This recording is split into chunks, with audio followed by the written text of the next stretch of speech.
This week on Inspire, we sat at the feet of brilliance. Dr. Amirah didn't just drop knowledge, she invited us into a necessary reckoning about representation, identity, and the mental health of our youngest truth holders, our children. As I sat with our conversation, what lingered most wasn't just the research, though it was rich. It was the intentionality, the love, the urgency. It made me pause and ask, what images did I see growing up? What toys shaped my understanding of beauty, of power, and possibility? And what about my daughters? What about your children? What about your niece, your godson, that kid that you mentor?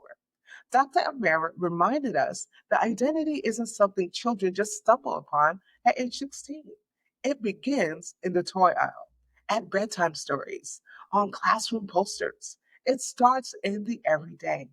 And when the real Barbie is still blonde, blue eyed, Malibu, despite a rainbow of representation available, that tells us that the work isn't done. She spoke truth about the way Black children navigate a world that often tries to define them before they ever get the chance to say who they are, about the sacred role we play in offering alternative narratives, not just in our words, but in what we hand them to play with, to imagine with, to dream through. One of the most moving moments, hearing how a little girl chose a doll with locks like mine as her favorite. That wasn't coincidence. That was the fruit of intentional parenting. That was affirmation made tangible. But this conversation wasn't just about toys, it was about self worth. It was about how beauty standards, especially for Black girls, cut deep, and how community, storytelling, and visibility can become a bond.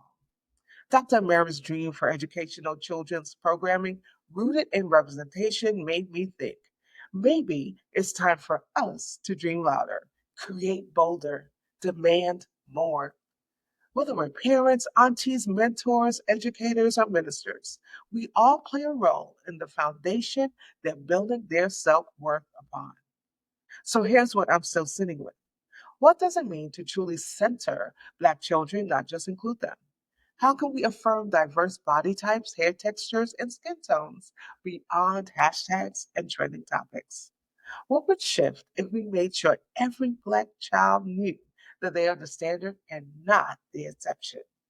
Let this week's overflow be your invitation to do more than reflect, but to respond.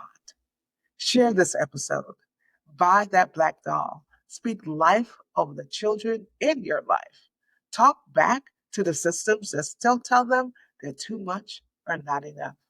Because every child deserves to see themselves as worthy, beautiful, and whole. Not one day, but right now. Until next time, stay lifted, stay motivated, but most of all, stay inspired.